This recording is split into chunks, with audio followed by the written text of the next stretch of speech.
les hemos hablado muchas veces de Colombia, les hemos hablado de la región, les hemos dicho que nos parece que esta realidad argentina no se puede entender si no entendemos algunas lógicas de la geopolítica regional. Duque, que es el presidente colombiano, ustedes recordarán que hace no más de 2 meses María Eugenia Vidal lo fue a visitar y quién sabe a hablar de qué cosas, ¿no? Nos encantaría saber cuál fue el motivo verdadero de esa reunión. Después él estuvo aquí con Macri. Es un presidente temible, Duque. Los medios hegemónicos se llenan la boca con Maduro y no mencionan a Duque. En Colombia se está llevando a cabo una masacre por goteo, un genocidio por goteo.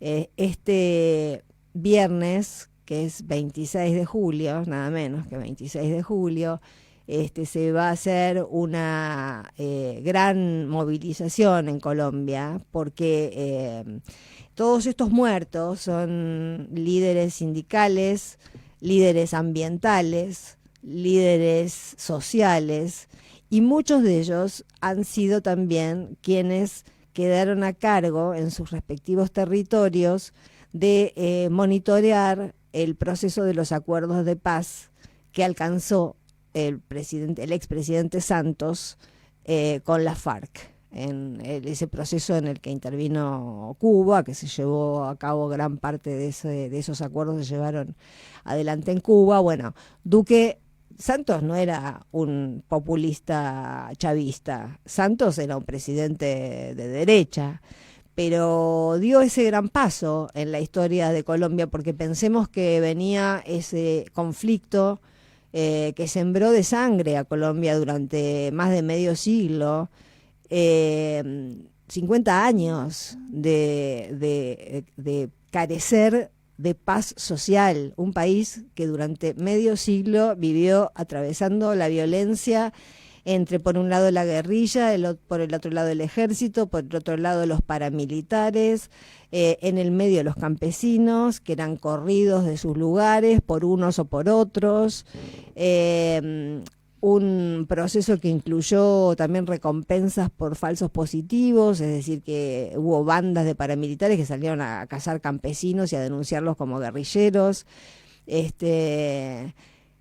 Y bueno, y en lo que lleva Duque de gobierno, han muerto cerca de 500 líderes de este tipo,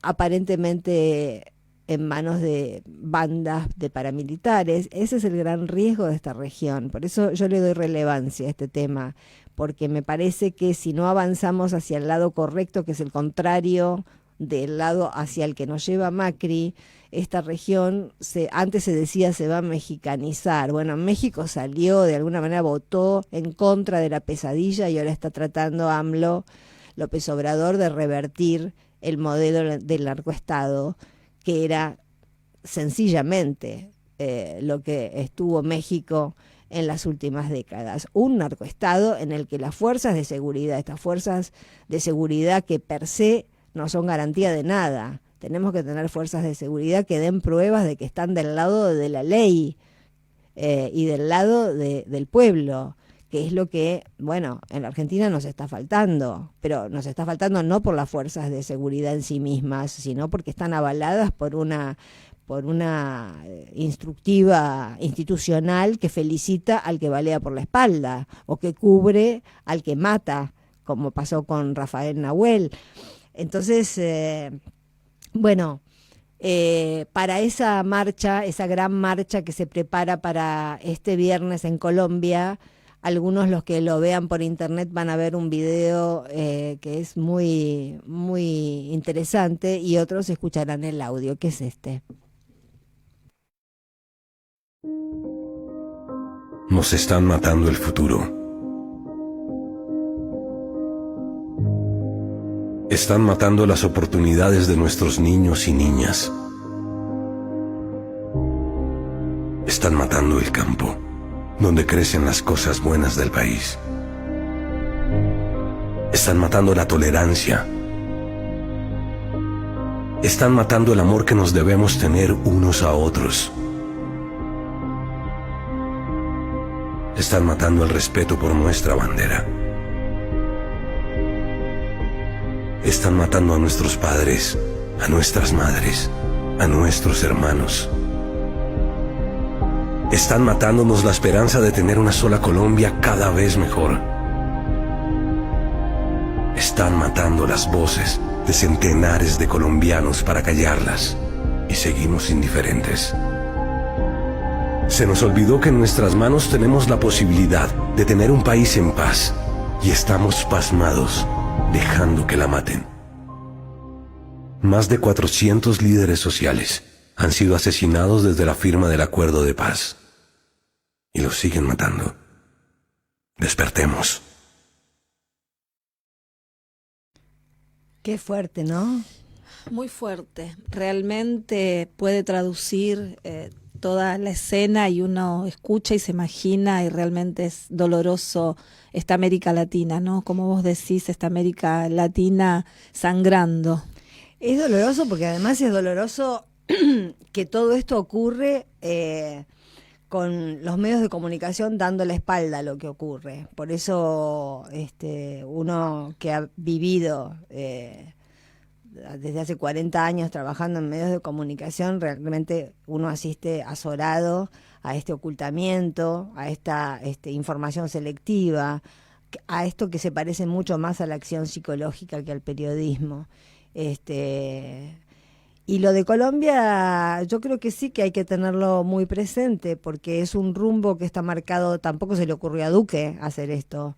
Duque es un presidente con mandantes en el norte, como lo es Macri, como lo es Bolsonaro, como gran parte de los presidentes de esta etapa latinoamericana. Pues es que yo estoy viendo en Netflix La vida de Bolívar. Que es medio culebrón, no es, uno está acostumbrado en Netflix a ver las series danesas, las series finlandesas que tienen una factura impecable. Esta es una serie de 2 temporadas, claro, es Caracol, sí, pero la línea es buena, al que peor lo hacen quedar es a San Martín. Sí, es una producción de Caracol, que es colombiana, pero la produce Netflix. Y es muy interesante, precisamente también porque tiene la forma de culebrón, porque bueno, tiene un formato mucho más popular. Uno se puede enganchar también con los romances de Bolívar, que tuvo un montón. Pero lo que más me impresiona de esa serie, por ver,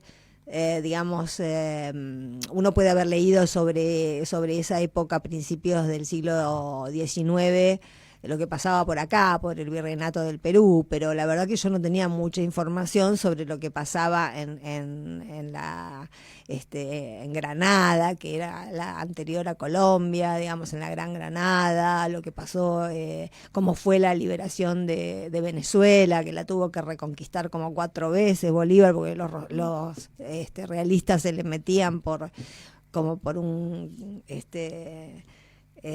¿cómo se dice? Lo de colador, y además el choque entre los revolucionarios patriotas y los burócratas de la política, que siempre estuvieron desde el mismo momento en el que se dijo que no al rey. Algunos no, digamos, estaban también las pequeñas burguesías que preferían mantener el vasallaje al querido rey, como dice Macri, antes que tener la libertad y la independencia y tener que sostener las batallas, porque las batallas, nosotros, todos los países de América Latina, teníamos ejércitos muy pobres y muy, muy desabastecidos, pero de todas maneras eso implicaba un costo de dinero que lo tenían que pagar los nuevos estados. Entonces había mucha resistencia a gastar en la independencia. Mira vos, no querían gastar en la independencia. Y todo eso me hacía acordar a mí, así hilando, ¿no? Una cosa con la otra, al Pecado Original de América, de Héctor Murena, donde uno, digamos, uno lo puede ver muy bien en la serie. No habían venido a América junto un par de 3 o 4 siglos antes, ¿no? Las almas más nobles, los espíritus más refinados, habían venido los peores, digamos. Saqueadores. Claro, había gente que, digamos, no, había muy poca generosidad, muy poca cultura realmente.